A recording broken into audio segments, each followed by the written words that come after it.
Bonjour à tous et bienvenue sur Partout à Clix pour cette nouvelle vidéo qui s'inscrit dans notre rubrique Et vous, que joueriez-vous dans laquelle je vous propose de constituer des équipes au format 300 points officiel dans un scellé fait à partir des boosters que j'ai pu avoir dans ma brique Avengers Forever que Wizkid m'a très gentiment fait parvenir il y a quelques jours.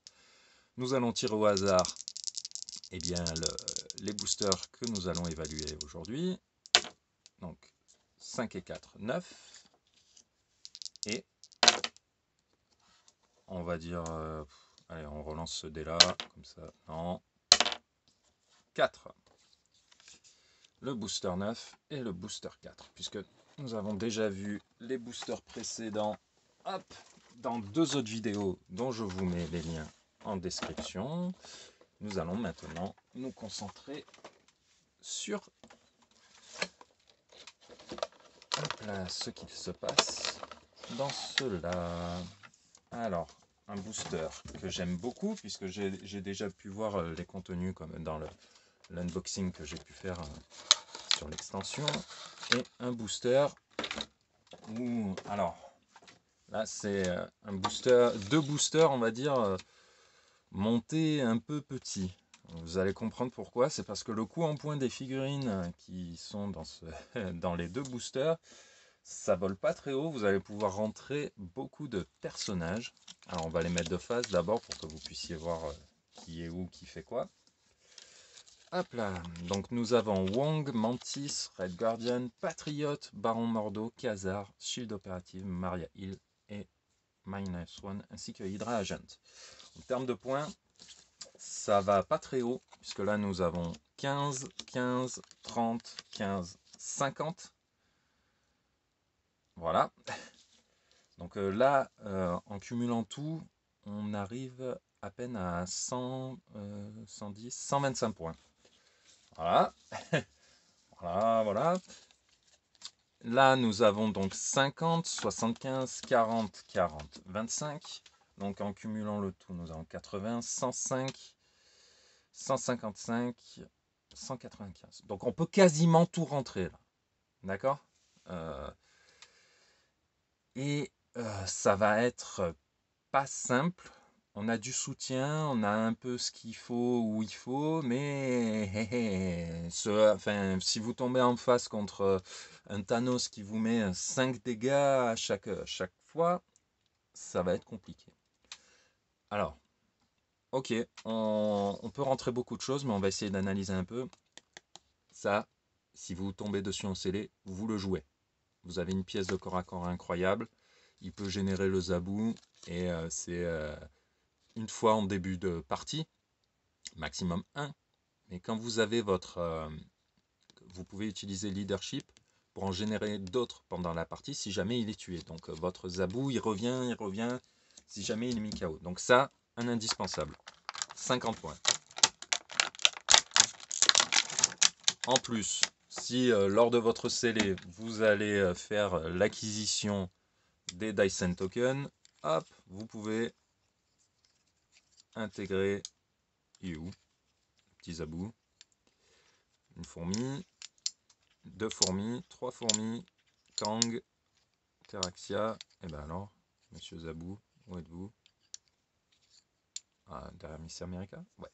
Voilà, donc déjà là, vous voyez, on visualise un peu ce qu'on a dans l'équipe. On a donc Khazar plus ça, donc 50 points.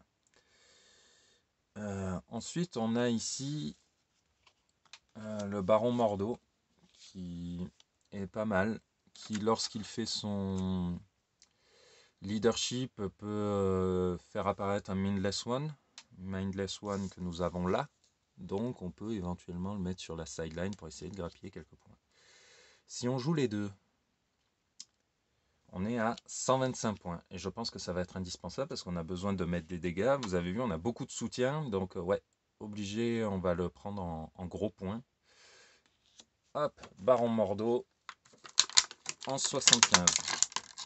Ce qui veut dire que là, nous avons déjà hop, 125 points. Vous dites, on peut se dire, ouais, 125 points, on est presque à la moitié. Qu'est-ce qu'on va pouvoir rentrer d'autre? Qu'est-ce qu'on va pouvoir rentrer d'autre?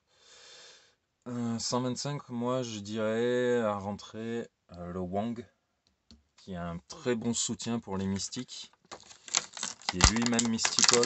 Donc c'est une valeur sûre, je pense. Grâce à son enhancement, son trait qui lui permet de se placer adjacent à un personnage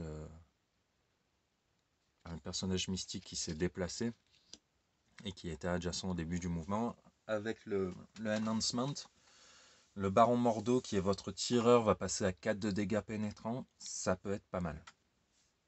Donc là, nous sommes à 165 points. 165 points. Qu'est-ce qu'on peut rajouter? On peut rajouter un petit attaquant secondaire de corps à corps avec Patriote, qui va avoir le Quake, 3 de dégâts. Il a, si je ne me trompe pas, entrée Leadership. Il a en plus un Defend qui va lui permettre de partager son 18 de défense pour les personnages alliés adjacents.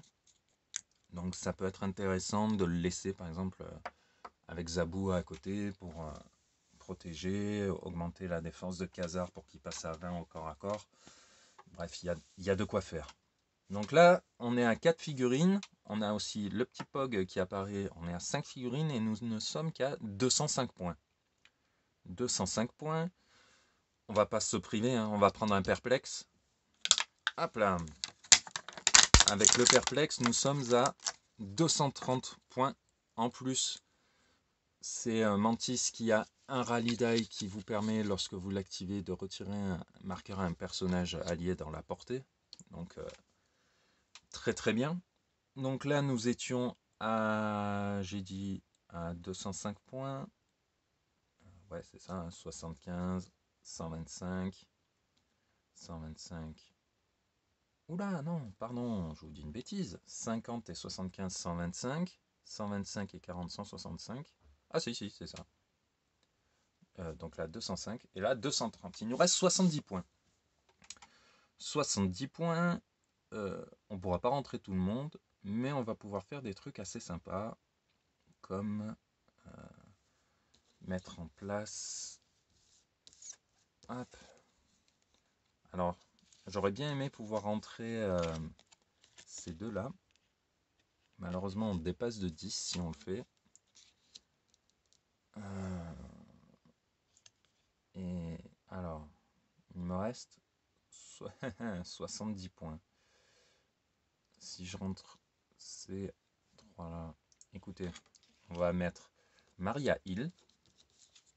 Voilà, on met Maria Hill parce qu'elle a un pouvoir qui va lui permettre, avec son leadership, de, si elle le réussit et si ça passe et tout, voilà, de générer le shield opérative. Donc le shield opérative, il sera potentiellement jouable, mais pas dans l'équipe directement. Donc ça veut dire que on va pas pouvoir forcément le créer, mais on va pouvoir voilà, compter éventuellement sur cette force en renfort. Donc c'est pour ça que je ne l'intègre pas directement dans l'équipe, puisque là nous sommes à 260 points, et qu'il me reste donc que 40 points, et que donc pour 40 points, je vais rentrer l'Hydra Agent, parce que oui, c'est une petite pièce qui, voilà, qui paye pas de mine, mais qui a la Pulse Wave sur tout son dial. Ok, pas une grande portée, mais il peut faire profiter de sa TA. Il a quand même le Pulse Wave. C'est des actions, alors ça va être des points facilement marqués par l'adversaire, mais des actions perdues sur ce personnage plutôt que sur votre attaquant principal qui ne fait que 75 points. Donc voilà. Et je rentre le Mindless One pour pouvoir profiter de la TA mystique. Et même rôle un peu que l'Hydra Agent, il va servir de paratonnerre et de prendre des dégâts, mais il infligera des dégâts avec sa capacité mystique. En plus, s'il est mis KO, quand le baron Mordo va pouvoir faire son jet de leadership, s'il fait un 6 sur le même principe que Maria Hill, il va pouvoir générer, donc voilà, il va pouvoir revenir dans la partie. Donc en gros, j'exclus le Red Guardian et je compte sur Maria Hill pour pouvoir me faire générer un shield opératif au cours de la partie. Essayer de la mettre dans l'écran. Donc voilà, voilà ce que je jouerais si je tombais sur ce booster. Vraiment sur ces deux boosters. Pas facile, parce que vraiment là, c'est des petites pièces. Hein. Vraiment, vous allez, ça va être compliqué. Surtout si en face, ouais, vous tombez sur le Thanos qui peut vous coucher la plupart de vos figurines en un coup. Mais bon, voilà, c'est le tirage. Ce qui me fait poser maintenant la question qui revient tout le temps dans cette rubrique, c'est vous, que joueriez-vous?